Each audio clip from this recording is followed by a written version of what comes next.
안녕하십니까. 짱가몽입니다. 짱가몽 도썰 117번째입니다. 지난 시간까지는 이제 가경을 끝냈고, 이번 시간에는 도광, 도광 청화자기 설명을 드리겠습니다.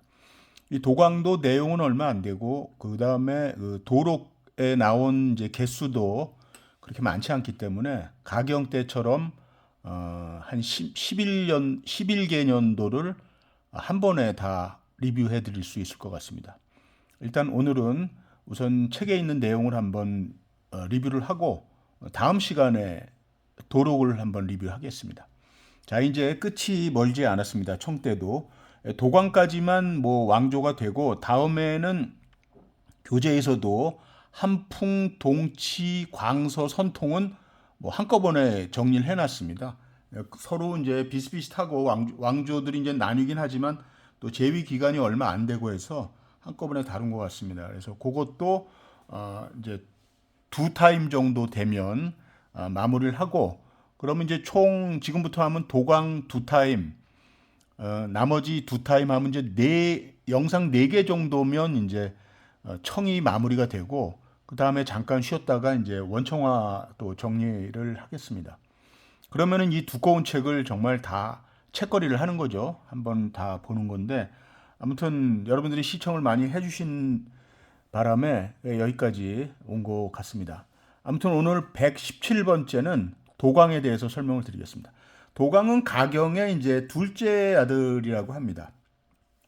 그리고 만주식 이름은 이제 혁저인데 상당히 성품이 좀 이제 온화하면서 굉장히 그 청때뿐만 아니라 중국 역사상 가장 검소한 황제였다고 합니다.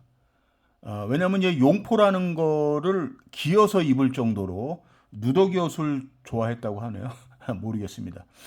아무튼 도광은 거기 연도를 보시면 1821년부터 1850년까지니까 30년 정도를 재위했습니다. 이 30년 재위할 동안에 1800 한 40년 정도가 이제 그 아편 전쟁이 시작이 됐잖아요. 그래서 아편 전쟁이 나오면서 이제 청은 몰락의 길로 가게 되는 것입니다. 그래서 도광은 이제 30년 제위이기 때문에 그래도 전기와 후기로 나눌 수가 있습니다. 이게 전기를 한 20년 정도 주고 나머지 10년은 이제 후기로 가는 거죠. 그래서 거기 책에 있는 내용대로 전기 20년간 번조한 번조라는 건 이제 구원했다 이런 말이죠. 청화자기는 비교적 정치하며 정치라는 건 이제 세밀하게 잘 만들었다라는 뜻이고요. 작품도 전조, 전조니까 이제 가경 때죠. 아버지 때인 가경 때의 품격, 품격이 아니라 풍격입니다. 펑거라고 해서 바람풍자예요. 그러니까 그 당시의 스타일이다 이렇게 말씀드릴 수가 있어요. 그 풍격에 근접한 편입니다. 나머지 이제 후기 10년은 이제 조잡하고 서투르며 질도 크게 하락을 하게 되는 거죠. 왜 그러냐면 마침 이제 1840년도부터 이제 아편 전쟁이 나오면서 국군이 많이 쇠퇴하면서 경제력이 굉장히 감소합니다. 그러니까 당연히 비싼 관효자기가 이제 생산할 수 있는 여력이 없는 거죠. 지금이나 그때나 경제가 가장 중요합니다. 경제가 이제 활발하고 백성들이 이제 먹을 거 걱정을 안 하면 그 시대를 태평성대라고 부르는 겁니다. 예전에 이제 요순 시절에 그런 얘기가 있다고 하죠. 임금이, 그러니까 황제가 누군지 모른다. 그때는 이제 황제가 없었어요. 임금이죠. 임금이 누군지 모른다. 그 뭐 예를 들면 요새에 이제 비유를 하자면 뭐 대통령이 누군지 모른다는 거예요. 알 필요가 없는 거예요. 백성들 입장에선 너무너무 편하게 잘 살고 있으니까 뭐 누가 뭐를 하든 신경을 안 쓰는 거죠. 그런 고민을 할 필요가 없는 시대.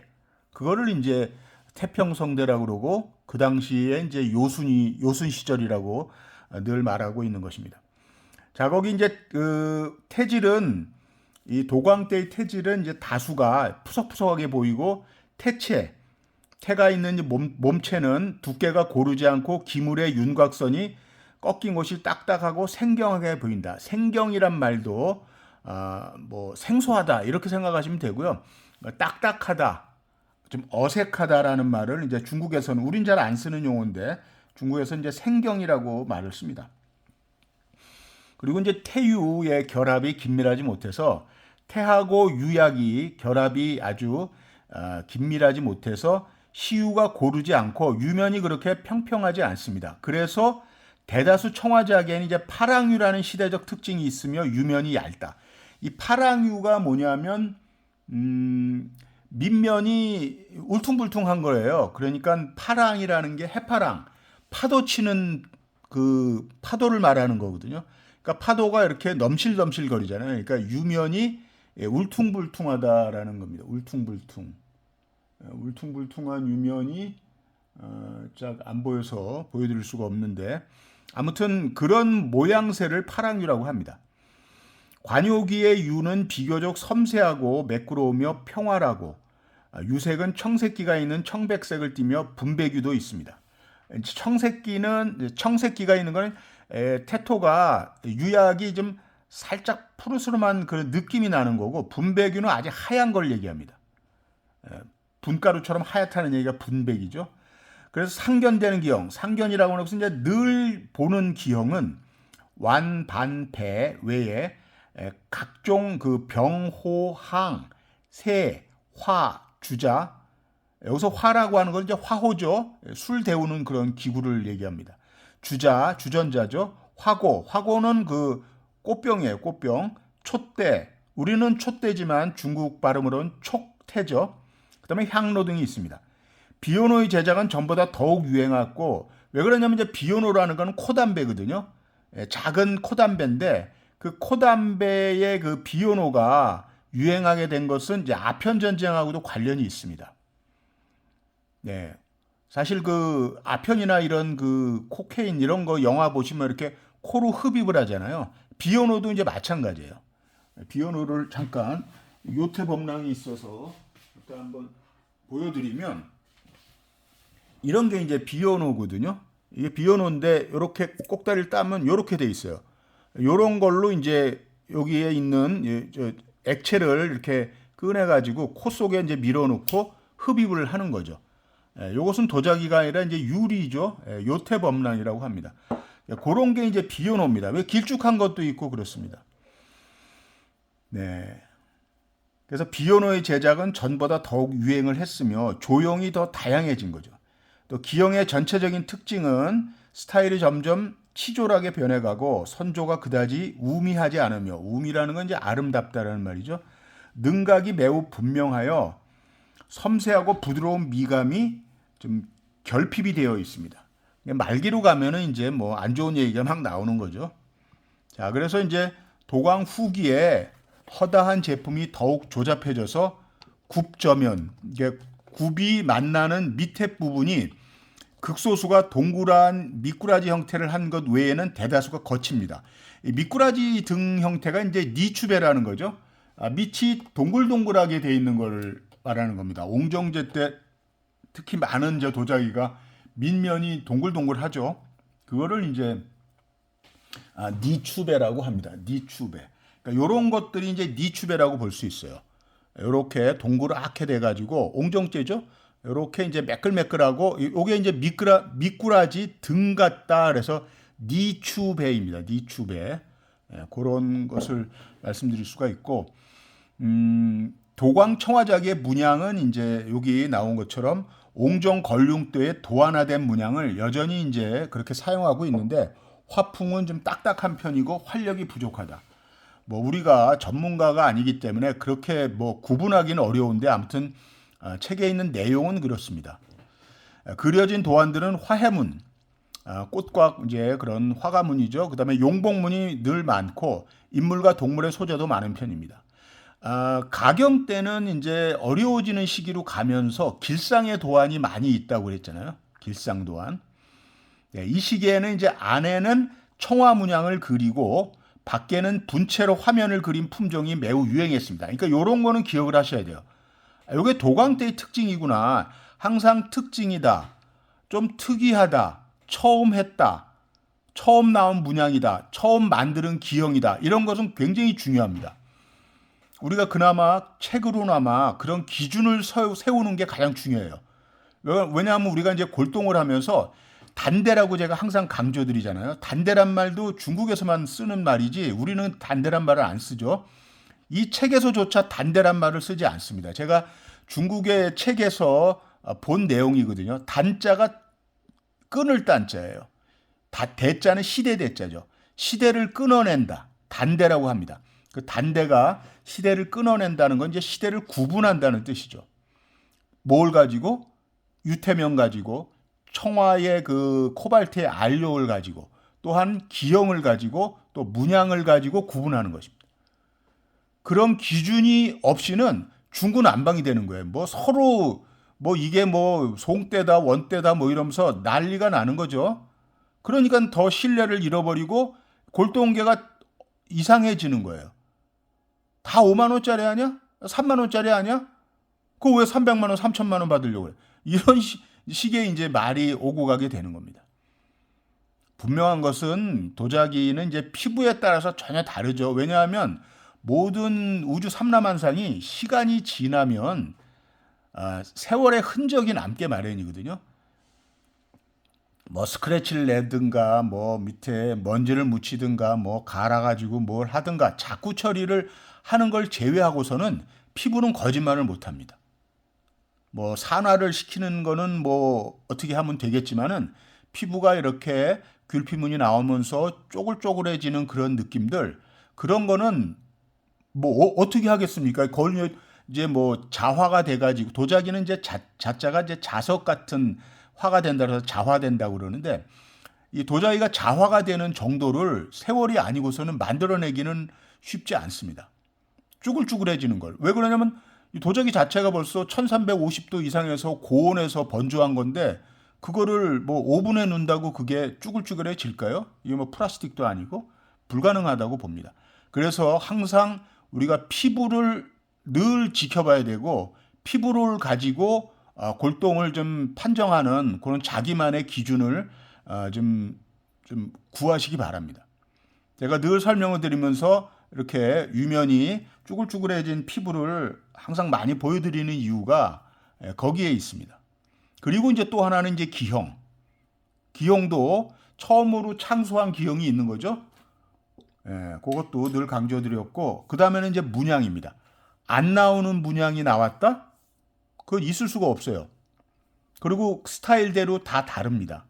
용의 비늘의 문양, 그 다음에 수염, 머리카락의 스타일, 그 다음에 몸집의 스타일들이 원대, 명초, 그 다음에 영락, 선덕자기, 그 다음에 이제 성화로 가면서의 그 향초룡, 함초룡, 그러면서 가정 말력으로 모아서 뱀처럼 가늘어지는 거. 요런 스타일들이 다 다릅니다. 용마다. 그리고 강의는 뭐 제가 농담 삼아서 얘기하는 얼짱각도 45도 각도로 이렇게 하면서 활궁자처럼 옆으로 서 있는 용. 그것은 이제 강의 때의 특색이라고 말씀드렸고, 또 옹정이나 걸륭대, 특히 걸륭대는 정면을 바라보고 창공에서 해수면과 같이 있는 용들, 정면용이라고 하죠. 물론 정면용에 이제 처음으로 나온 황제는 이제 좀 늙은 용으로 나온 게 가정때입니다. 명나라. 그런데 이제 그걸 많이 썼던 황제는 청나라 걸륭제 때예요.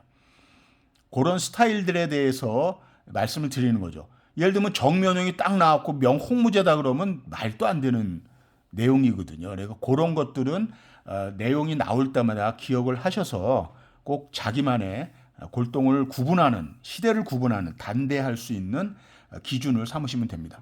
그래서 여기도 나온 거예요. 안에는 청화로 그려놓고 밖에는 이제 분체로 그렇게 그림을 그린 품종이 요 도광 때 좀 유행을 했다라는 거죠. 그래서 일부 남지청화기는 대부분 비교적 뚜렷한 흘탑유. 요거는 흘탑유가 뭐냐면 이제 저도 부스럼 같은 유라는 게, 일단 도자기 유면에 조금 아주 이렇게 볼록하게 나와 있는 거 있잖아요. 뭐 이제 부스럼 같은 게 이제 우리 얼굴로 보면 여드름 같은 거죠. 그런 게 나와 있는 유가 있습니다. 이 자체가 이제 수비가 잘 안 되고 거의 이제 모든 것은 말기적 증상이라고 볼 수가 있습니다. 하지만 여기 이제 걸륭 가경 때의 번잡한 도안을 그래도 변화를 시켰고, 닭싸움이라든지 뭐 개들이 이제 놀고 있는 그림 같은 거, 귀뚜라미 싸움이라든지 여치, 앵무 등의 통속적인 화면이 출연하였고, 청장 사녀도, 청나라의 의복을 지닌 사녀도도 성행하기 시작하였으며 회하의 품격은 당시 사녀화, 그러니까 이제 궁녀죠. 궁녀들의 얼굴이 있는 그림을 여기 이제 김정표라고 하는데 김씨라기보다는 이제 저기 중국에서는 금이라고 얘기하죠. 뭐 김정표, 금정표 뭐 한자가 그렇게 돼 있으니까. 그리고 비단옥 이런 사람들의 영향을 깊이 받았다고 합니다. 사녀화를 잘 그렸나 보죠. 그리고 이제 역사 인물을 주제로 한 그림은 항상 시구와 설명이 함께하였습니다. 건륜 가경 이래 문인들 사이에서 흥기한 아주 유행을 했던 금석 문물 고증의 풍조는 당시 제자업에도 일정한 영향을 미쳤다. 이제 금석문 같은 경우는 이제 예를 들면 우리로 보면은 광개토왕비, 그러면 이제 그게 돌이잖아요. 돌에다 새겨놓은 글씨체, 그 다음에 거기에 그림 화풍 이런 것들이 영향을 미쳤다라는 겁니다. 이게 그런 걸 금석문이라고 하죠. 그 다음에 이제 미녀 총화작의 그림은 이제 제멋대로인 편인데 허다한 기물의 사의화를 그렸다. 이 사의화라고 하는 거는 이제 반대되는 개념이 공필화죠. 공필화. 그래서 사의화와 공필화는 좀 대칭점에 있습니다. 그러니까 예를 들면 이제 사의화라고 하는 거는 이제 뜻으로 그리는 거예요. 예를 들면 이제 화가의 입장에서 정밀하게 그리는 게 아니라 그냥 뭐 대충 이 정도면은 뜻이 맞겠구나, 뜻만 가지고 그리는 것을 의미합니다. 그리고 이제 반대되는 개념이 공필화는 필자가 공이 공력할 때 공자거든요. 세밀하다 그런 얘기예요. 그래서 공필화를 다른 말로 세필화라고 합니다. 세세하게 자세하게 그렸다는 거예요. 그러니까 사실적으로 그렸다는 거죠. 사의화는 그 뜻만 맞게 그린 겁니다. 그래서 제가 하나를 이제 보여드리면 공필화는 요런 게 공필화예요. 매화를 어쩜 이렇게 잘 그렸습니까? 그죠? 매화의 가운데에 있는 꽃술까지도 이렇게 자세하게 마치 살아있는 매화를 보는 듯하게 그리는 화법을 공필화라고 그러고, 그 다음에 이제 사의화는 요런 게 사의화죠. 요 매화도가 똑같은 매화도인데 요게 이제 사의화예요. 여기 나왔죠? 왜 그러냐면 이제 매화라고 보이게끔만 그린 겁니다. 꽃술이나 이런 것도 안 그리고 그냥 대충 점을 툭툭, 이게 이제 이파리가 5개니까 점을 5개를 퉁퉁퉁 쳐갖고 그려놓은 그런 스타일들이 이제 매화라는 거죠. 그게 사의화라는 겁니다. 그래서 저도 헷갈렸는데 이제 이런 그림을 보면서 금방 이제 생각이 나시는 거죠. 사의화와 공필화의 그런 대칭되는 그런 의미, 그걸 설명을 드렸고, 그래서 이제 자주 보이는 상견되는 일종의 청화 동과는 이제 뭐 오위과니까 그런 종류의 호와 소 완구류는 여전히 제작되었지만 공예가 이전 같은 정교함이 없고 조형이 딱딱하며 태체는 두껍고 색택은 겁날린다. 자, 그리고 이제 도광연제의 관지는 요 밑에 있는 관지가 이제 오리지널 관지입니다. 그러니까 가경 때도 보여드렸고 도광 때의 오리지널 관지를 꼭 기억을 하셔서 아무래도 다른 이제 그 구분하시는데 사용하시면 됩니다. 자, 무슨 특징이 있을까요? 제가 예전부터 늘 말씀드리는 도광 때부터 도함동, 함풍, 동치까지는 요게 2줄이라고 그랬습니다. 요게 물수변에 있는 청자가 2줄이에요. 자, 가경 때를 한번 볼까요? 가경 때는 몇 줄이죠? 여기 나와 있네. 3줄이죠, 3줄. 아이고. 여기 요 물수변이 3줄이에요. 그죠? 여기 3줄이죠. 청자가. 여기는 몇 줄이에요? 2줄이죠? 네, 요런 게 이제 다른 겁니다. 요런 게 꼭 기억하시기 바랍니다. 네. 그래서 이제 여기 기본적으로 육자, 대청, 도광연제의 전소관이 이렇게 돼 있는 거고, 뭐 건륜 가경의 품격과 비슷하고 뭐 짜임새가 있고 이런 내용은 이제 읽어보시기 바라고요. 그 다음에 이제 중요한 것, 당명관이 있는데 도광이 이제 머무르는 이제 전각이 신덕당입니다. 그래서 신덕당제라는 이제 당명관이 많이 유행을 했던 거고, 또 하나 기억하시는 이제 당명관이 등죽주인이라는 거. 한자를 이제 잘 안 나와서 이렇게 등죽주인, 등은 저게 덩쿨등자예요. 덩쿨등자. 등죽주인이라고 그런 당명관이 나오면, 그래서 이제 한때 유행하는 그 당명관 몇 개 정도는 외워놓으시면 좋아요. 예를 들면 뭐 강희의 중화당제, 그렇죠? 그 다음에 옹정 때의 양화당제, 그 다음에 걸륭 때의 치선당, 그 다음에 이제 도광 때 신덕당, 뭐 이런 이제 당이 있는 거죠. 당명관. 네, 등죽주인도 한꺼번에 외워놓으시면 좋습니다. 그래서 신덕당제 관을 대표로 하는 당명관이 이제 극히 성행했다. 많이 유행했죠. 제작도 비교적 정세하고 관요입니다. 관요. 네. 물론 신덕당제라는 관지가 있다고 해서 다 관요는 아니지만 요새 건 다 방품이죠. 자꾸 진품에 늘 말씀드리지만 진품에 몰입하면 굉장히 힘들어집니다. 골동이라는 게. 우연히 인연에 의해서 진품이 여러분 손에 가게 되는 것이지 원한다고 되는 건 아닙니다. 물론 소돔이나 크리스티 가면은 진품을 만날 수는 있지만 그조차도 요새는 힘들죠. 예전에 나왔을 기물들을 다 소장가 손에 들어가서 안 나온다고 봐야 돼요. 그렇다면 지금 나오는 것들은 뭔가 방품이죠. 고방입니다. 고방. 옛날 거를 방을 한 방품이에요. 방품도 그들만의 리그에서 가격을 설정해서 돌리면 그게 기준이 되는 것입니다. 그래서 메이저 경매장에서 뭐 1억에 거래가 됐다. 메이저라는 건 이제 소도비, 크리스티, 그다음에 뭐 보리 정도, 뭐 가덕도 있지만 그럼 메이저에서 1억에 낙찰된 기물이 보통 이제 중소형 경매장이죠. 중국에 있는 그런 데서 이제 또 출연해서 나오면 뭐 2억, 3억에도 갑니다. 왜 그러냐면 이제 소돔이나 크리스티에서 보리에서는 그 경매장에서 출품한 거에 레원이 있죠. 누가 소장하고 있다가 언제 방매가 돼서 거래가 돼서 낙찰이 됐던 거고 남발인이 나오고 그전에는 또 누구였었고 그전에는 또 소장가가 누구였었고가 연역이 쫙 나오게 됩니다. 그 연역을 이제 레원이라고 그러는데 그게 굉장히 중요하죠. 흔히 말하면 출신입니다. 출신. 나 어디 출신이야 이런 거죠. 나 소도비 출신이야. 나 크리스티 출신이야. 이런 거죠. 하지만 모르는 경매장에서 나 뭐 인사동 출신이야. 이러면 아무 느낌이 없잖아요. 그게 가장 중요한 거죠. 네, 그리고 감정서라는 건 아무 쓸데가 없습니다. 뭐 그냥 자기만의 위안일 뿐이죠.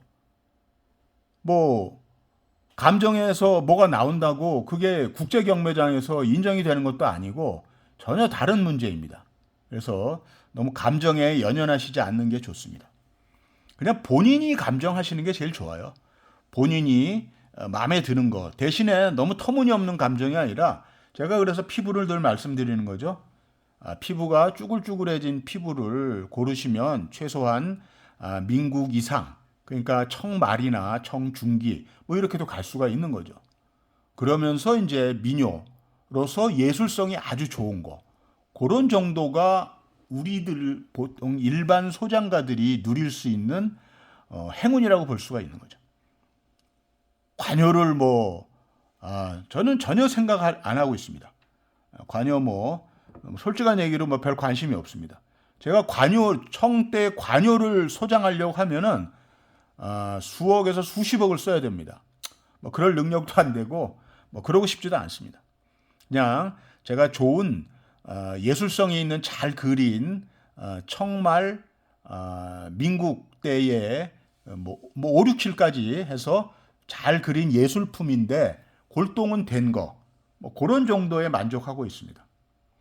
그리고 이제 청말로 해서 이제 시간이 더 지나가면서 이제 그때는 이제 조금 금이 가거나 유가 있거나 그래도 전혀 개의치 않습니다. 왜? 그때 것은 우리가 만나기가 어렵기 때문이죠. 네, 골동은 그런 아련한 맛이 있어야 돼 골동입니다. 우리가 감히 그 시절로 갈 수 없는데 그 시절에 나온 기물을 손에 이제 감촉을 만져보는 그런 느낌. 그런 느낌들이 좋은 거죠. 골동하시는 분들은 다 똑같다고 생각을 합니다. 아무튼 거기 당명관 하다가 이제 말씀을 샜는데 아무튼 그렇습니다. 그리고 이제 전세라는 건 이제 세월을 거쳐서 전에 내려오는 걸 전세라고 그러죠. 도광 기념관은 청화자위가 많은 편인데 중기와 후기에 구워진 것이고 품격을 이제 구분할 수가 있다고 합니다. 자, 그리고 이제 가까이 가서 보면은 여기 이제 관지의 서법, 글씨를 쓰는 그 특징은 이제 이런 게 있으니까 한번 읽어보시기 바랍니다. 가경대랑 거의 흡사합니다. 자, 그래서 여기는 이제 3점 정도가 나와 있습니다. 사진이. 이 사진을 항상 중요시 여겨야 되는 게, 이 교재가 중요한 것은 그겁니다. 이 교재, 이 사진을, 저자가 이렇게 사진을 찍은 기물들은 다 진품이라고 보시면 됩니다. 다 박물관에 있거나, 소장과 손도 아니에요. 다 박물관에 있는 기물들입니다. 그래서 그 박물관에 있는 진품을 보고 또 방품을 이제 보면서 비교를 해야 되는 거죠. 그래야 실력이 느는 거죠. 진품을 하나도 구경도 안 하고 방품도 구경도 안 하고 뭐 책만 갖고 해갖고는 정말 날새기 십상입니다. 자, 청화 사무도 옥고춘병. 자, 이거 사무도라고 보기에는 좀 그렇고, 왜냐하면 여기 매화는 없어요. 여기 이제 파초가 있는 것으로 봐서는 죽석 파초문이 맞습니다, 사실. 가경 때도 있었고, 걸륭 때도 있었고, 다 왕조마다 다 있는데, 오리지널은 이제 선덕 때부터 시작된 거죠. 자, 그래서 옥고춘병은 송원에서 시작돼서 명청 이래 매우 많이 번져되었다. 각 조에서 모두 구웠고 조형과 문양이 거의 같다. 관지가 없으면 구분하기가 힘들죠. 색택 가지고 구분하거나 요 이제 모양이 좀 조금씩 틀립니다. 예전에 선덕 때부터 사진을 쭉 보여드렸습니다. 자, 그래서 뭐 그림 속에 인물과 건물은 없고 샘물 하천도 없고 그냥 대나무, 돌, 수목, 화초로만 구성이 된 거죠. 여기는 이제 바닥에 대청 도광연제 전서관을 썼고, 옹정 때 것과 비교하면 뭐 조형이 튼실하고 포만하며 중량도 비교적 크다, 뭐 이렇게 된 거고, 옹정은 또 선덕을 방했죠. 그런 특징적이 있다는 것을 외워두시면 됩니다. 그리고 요거는 뭐 늘 나오는 거죠.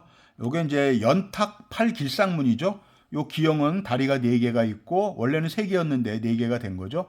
그러니까 걸륭 때 처음으로 요런 스타일의 모양을 만들어냈다는 것을 기억하시면 됩니다. 그리고 이제 왕조마다 다 나오죠. 이름은 화호입니다. 화호가 뭐냐면 이제 술 데우는 기구예요. 여기까지 이제 뜨거운 물 안에다 이렇게 이제 여기다 술을 담고 뜨거운 물 안에다 다리가 기니까 뜨거운 물 안에다 팔팔 끓는 물에다 이렇게 놓으면 이제 술이 자동적으로 데워지겠죠. 꼭지는 요 참외 꼭지 모양을 하고 있습니다. 특징이. 그래서 이름이 화호라는 거. 문양은 뭐 대동소이하고 뭐 한두 번 얘기한 게 아니고 제가 그 걸륭 그다음에 가경 때도 요런 스타일 나올 때마다 도록에서 도록이 한 수십 개가 나왔죠. 쭉 설명을 드렸습니다. 원래는 이제 청동기를 이제 방을 한 거죠.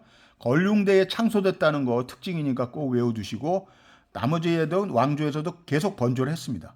자, 그리고 마지막에는 이제 청화 연화 용문 완. 네, 연화 용문이 이렇게 이제 용이 가고 있고 꽃이 있습니다. 근데 여기 꽃 안에 목숨 숫자가 그려져 있죠. 이런 것을 이제 봉수도라고 합니다. 그렇게 받치고 있다 이런 뜻이죠. 목숨 숫자를. 그래서 완은 입이 외반하고 복부가 깊습니다. 그리고 굽이 있고 외벽에는 튼실한 2마리 용이 서로 쫓아가고 있고 연꽃 묶음이 목숨 숫자를 받친 도안이 있습니다. 봉수도라고 하고 요런 이제 밑동에는 변형 연판문이 이렇게 이제 꾹 돌아 있고 이런 소재 그러니까 꽃과 같이 나오는 용 문양이 명나라 중기에 매우 유행하였죠. 언제라고요? 성화 때부터 많이 나왔습니다. 그래서 이런 거를 이제 향초룡, 함초룡, 뭐 천화 용문이죠. 꽃을 뚫고 나온 용이라는 뜻입니다. 이 뭐 화중용이라고도 하고 활용문이라고도 하죠. 네, 그래서 꽃하고 같이 놀고 있는 용이나 봉황이 나오면 그 시절이 태평성대다. 태평성대를 기원하는 길상의 의미입니다. 그리고 이제 청화색택은 짙다. 화풍은 딱딱하게 보이고 여기서 이제 청중기의 관여자기가 성행에서 쇠태로 이동하는 것을 반영한 것이다.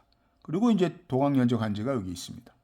자, 그래서 오늘 도광 청화자기에 대해서 설명을 한번 드렸습니다. 그래서 짱가몽 도설 117번째 도광 청화자기 1 해서 다음 시간에는 118번째는 이제 도록을 또 한 11년 차를 쭉 한번 또 리뷰를 해서 보여드리겠습니다.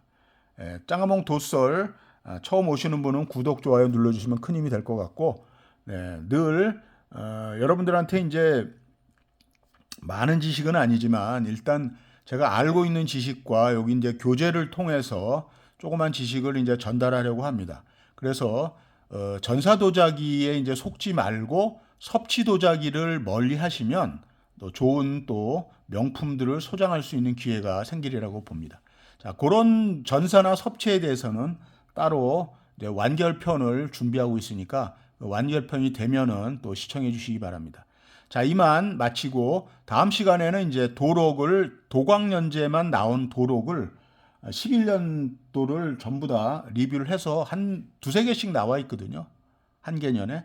그래서 그거를 한번 쭉 리뷰를 하고 다음은 이제 마지막 편이죠. 한풍, 동치, 광서, 선통 60년은 한꺼번에 뭐 설명을 해 드리려고 합니다.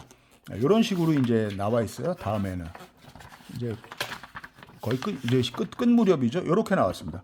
한풍, 동치, 광서, 선통 해갖고 장수도 한 2장밖에 안 됩니다. 2장 반이죠. 그래서 개수도 몇 개 안 되고 진품이 아무튼 그래서 이제 한풍, 동치, 광서, 선통은 다음 시간에 마무리해서 빨리 청대를 이제 마치고 좀 쉬었다가 이제 원청화로 들어가겠습니다. 자, 오늘 짱아몽 도솔 117번째 이만 마치겠습니다. 감사합니다.